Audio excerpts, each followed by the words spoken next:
Thanks so much, Elise. Hi, I'm Amy Campbell, Vogue and GQ Australia's features writer. In the past few years, gaming has gone from a seemingly niche pastime to something everyone is getting in on, from luxury brands to famous celebrities. Here today, we have an impressive panel lined up to discuss gaming's rising role in mainstream pop culture and how the technology will evolve further into the future.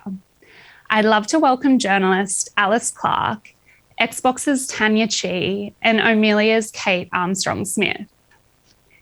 To start, I'd also like to remind our audience that you can ask any of our panelists any questions you may have by entering your question in the question box to the side of your screen. Ladies, thank you so much for joining us today. Tania, I'd love to start with you. How did you come to work in the gaming industry? And what has your experience been like as a woman working in this space? Hi, Amy. Hi, everyone. And thanks for having me today. I work for Microsoft as the Xbox business lead for Australia and New Zealand. And I have been so privileged to have spent over 14 years of my career working in the gaming industry.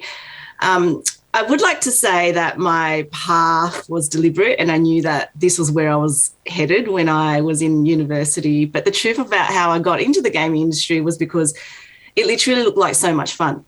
I completed a business degree at the University of Technology in Sydney and moved to London. And just before I started on Team Xbox, I was working at Microsoft in the UK at the time. And I remember just being drawn to the Xbox team because they just did cool stuff, both at a product and at a consumer engagement level.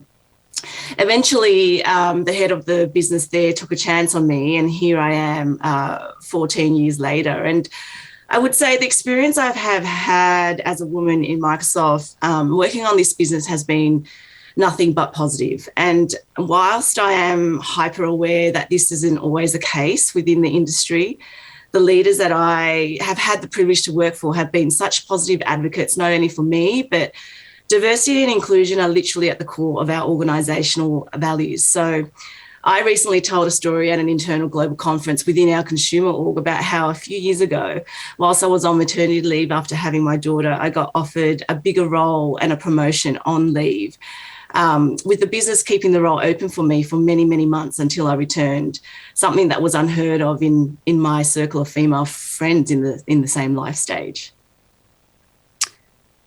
That is so heartening to hear, Tania, because gaming has always been an industry that's dominated by men. But in saying that, the pandemic seems to have triggered a huge uplift in female gamers that are getting into the space. So, Tania, why do you sort of think this trend has emerged? Look, I think gaming is now the most popular form of global culture, entertainment, and interaction. And there are over 3 billion people in the world that play games for entertainment, learning, community creation, as well as for a real sense of achievement. We know that gaming brings people together across geographies, cultures, and demographics, and all over the world. So it's no wonder that we have seen an uplift in female gamers. At Xbox, we hold ourselves to a really high bar in delivering the most inclusive and welcoming experiences for players and creators. And I really hope that this is something that has resonated with women who have recently started gaming or have come back to gaming. We are making content more discoverable to more players every day. We're enabling developers to create new worlds for people to discover everywhere in the world. And I guess we really do mean it when we say that when everyone plays, we all win. Fantastic. And Alice, I'd love to hear a little bit about what you do and your thoughts on, this topic of women in the gaming space also. Yeah, thank you. So I've been a freelance gaming technology and entertainment journalist for about a bit over 15 years now, actually. And I also co-curate the PAX Together Lounge at PAX Australia, which is the largest gaming convention in the Southern Hemisphere.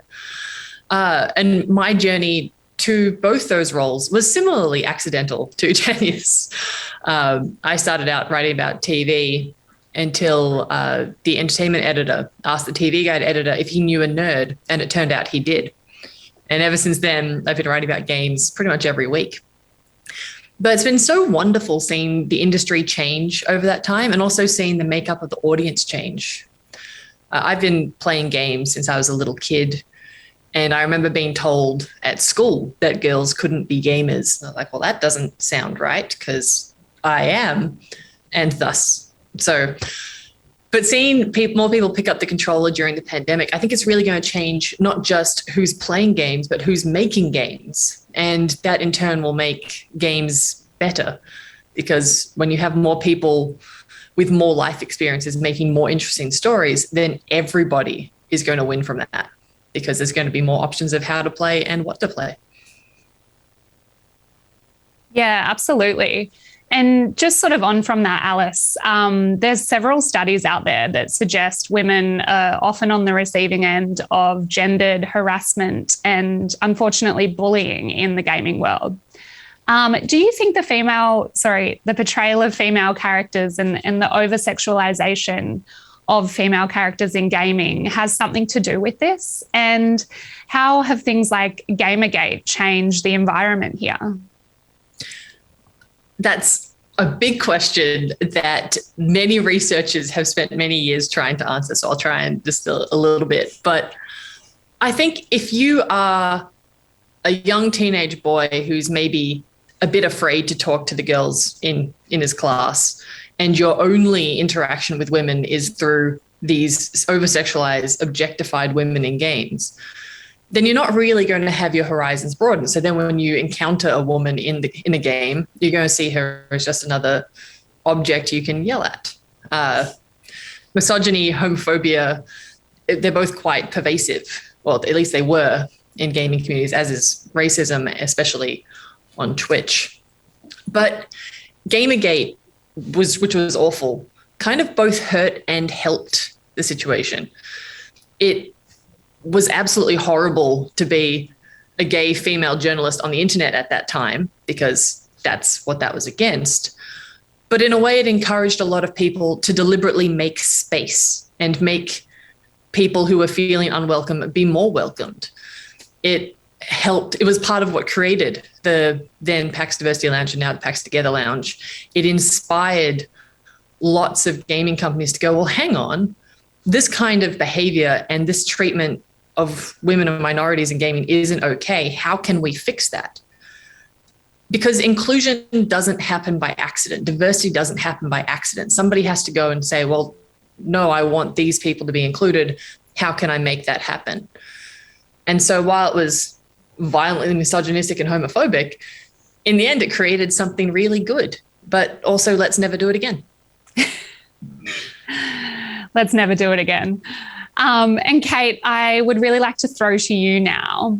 What sort of changes do we need to see in development teams to foster a more inclusive and diverse gaming industry for women, both online and also from a career perspective? That's such an important question to ask. In my company, I am the CEO of Omelia Technologies, and we build story software for the next generation of the technology that's being created to make content. So for the gaming, film and television industries. And what people don't realize is that these amazing games like Red Dead Redemption that have huge story worlds and film and television are still written like on paper.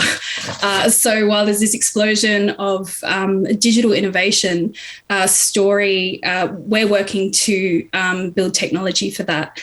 And so to answer your question about how to bring women into that, from our perspective, it's similar to what Hollywood's been doing. As it's very important from our point of view that women have a seat at the table of the story and have a say in the design of the worlds and the environment. So making sure that they have experience in that way. So yeah, story and women controlling the story is very important. Absolutely. Yeah. And it's interesting that parallel that you make with Hollywood. Just on from that, Kate, there's not only the culture of gaming, but also the tech. And in your career, how have you seen the gaming space evolve? And what, from a technical perspective, is on the horizon, giving conversations around the metaverse and Web3? What can we expect? Well, so my background, I started, I'm a creative and executive producer in the story entertainment industry.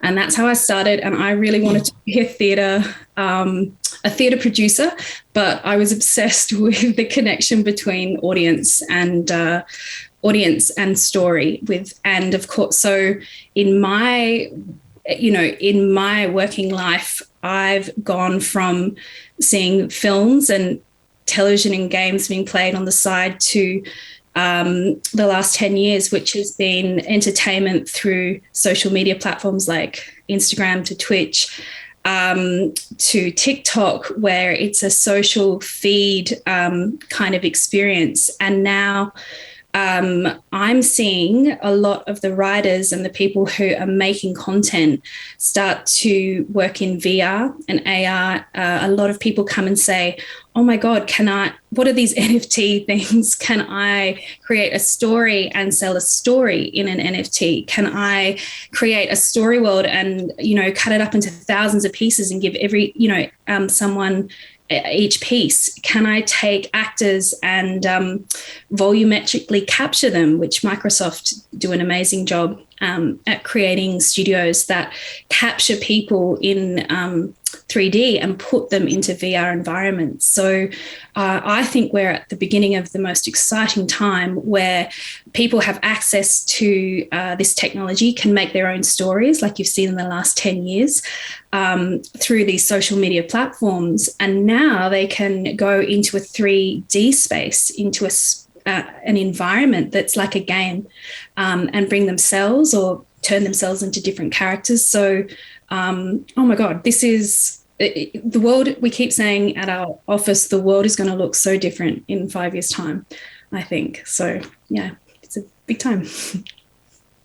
Yeah, it really is such a cool time to be in the space. Tania, in terms of practical skills that are required to enter the gaming world, what do you think young people need to know if they're at uni and they're interested in getting into the gaming industry? That's a really great question. And I think that really does depend on what area of the industry you want to pursue. It is such an amazing and dynamic industry with so many disciplines within, ranging from game designers, producers, writers. You've got testers, PR, marketing and management, just to name a few of the roles. Some of the roles require more technical and creative skills, while some of these skills are just general business skills, including financial acumen, like we just heard from earlier, and the ability to lead teams. And I think that as the industry and business models within are also constantly evolving, to Kate's point before, but the need for expertise in different areas also change. And for example, what I'm seeing right now is the ability to drive and deliver on a subscriptions business, for example, has grown dramatically over the last few years. I would also say that we know that to ensure that we have diversity in our innovation, we do need diversity in our people also to basically truly define the next wave of technology and be able to reach more gamers. That is why we do believe that it's important to support and recruit women who study STEM subjects and progress into technology roles. Yeah, those are some amazing takeaways. Alice, as someone not so much in the development space, but rather reporting on the industry, what sort of broad advice would you have for a young person working in gaming to help make it a better and more inclusive place?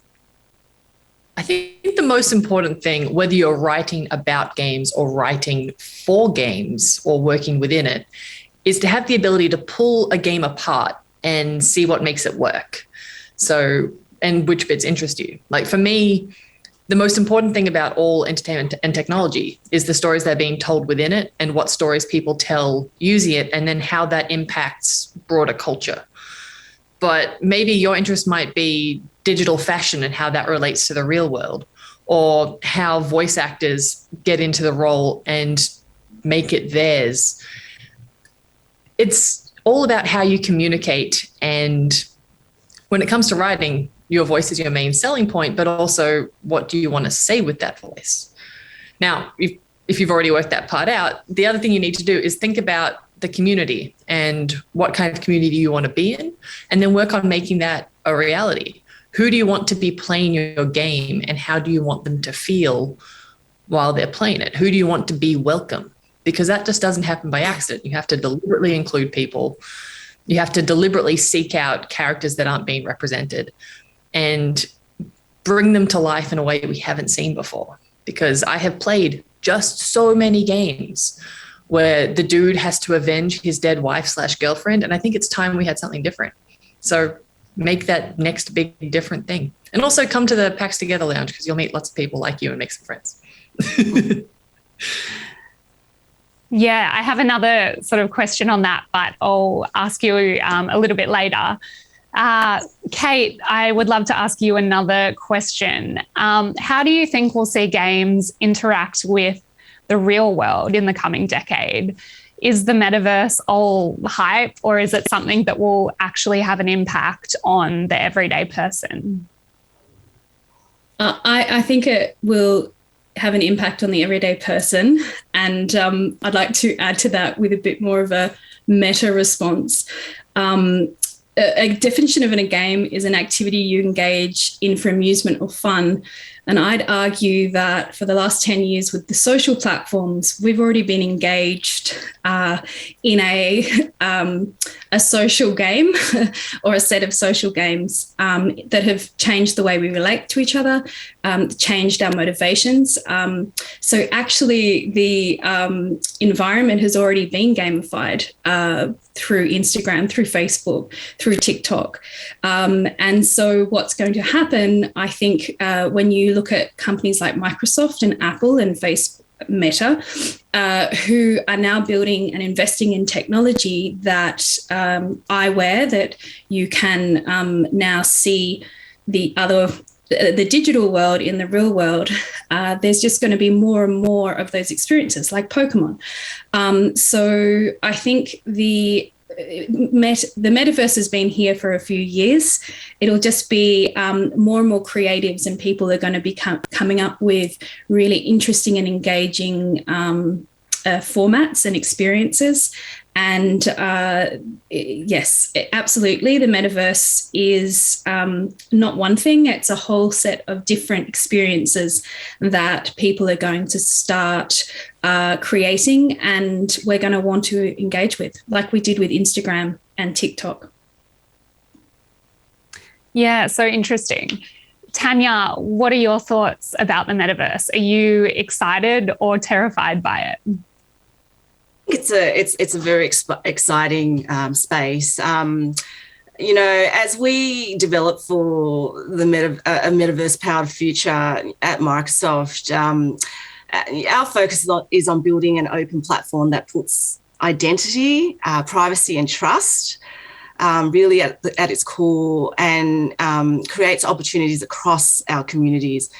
For this future, we have a belief in an open ecosystem, that there will not be one metaverse to rule them all. Rather, we believe that there will be many metaverses where identities and content easily flow between experiences, regardless of platform, and should not be controlled by a platform broker. We believe this is necessary to fully unlock the promise of the metaverse. To Kate's point, in gaming, we have created a community through franchises. So within our organisation, like Halo, Minecraft, and Flight Simulator, and we will continue to invest to enable creators to build the best experiences across our platforms. Yeah, it's an exciting time to be in the space for sure.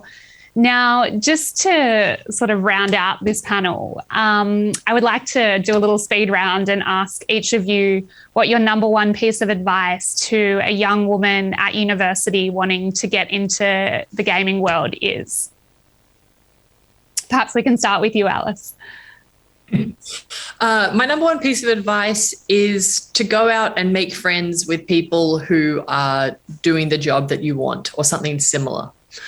I'm not saying networking, because networking always feels a little bit fake. I'm saying these people have the same interests as you. Just go and make friends, find out what they're doing, and then try and be a part of it. And then in that way, you'll build such a great community and get a foot in the door. Such good advice. And how about you, Tania? I absolutely agree with Alice. I was about to say the same thing. But also I would say be brave and with these friends that you make that Alice has just talked about, pursue work experience opportunities, whether it is shadowing or asking for mentoring. More often than not, people will always say yes to a young person that's passionate in getting their hands onto something. But back your capability. Women suffer from imposter syndrome much more, in my experience, and especially at a very young age. So you need to back yourself. Absolutely. And Kate, what is your piece of advice? Oh, I would like every woman who wants to get into the gaming industry to be obsessed with story, to be interested, to really value the stories they're interested in.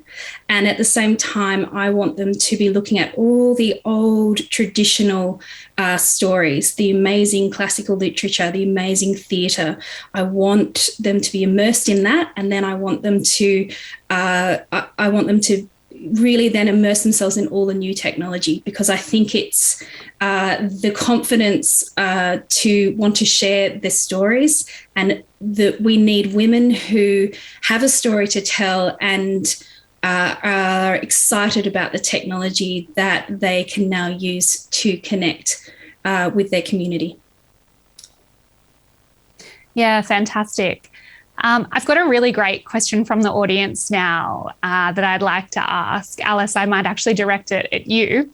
Sarah has asked, what are some examples of games you would consider as progressive? And when do you think we will see more games like this entering the space? That is such a great question, Sarah. I think probably the most progressive game off the top of my head would be Tell Me Why, which is an Xbox game that's actually free this month. And it stars Tyler, who is a trans man, and his twin sister, Allison, trying to uncover a mystery from their past. But it really depends on how you define progressive. I would say The Last of Us Part 2 is also extremely progressive. It's an exclusive PlayStation game. It stars a lesbian who does a significant amount of murder. Like, you can't underplay the amount of murder that happens in that game, but you'll need a lot of therapy afterwards, but it's brilliant.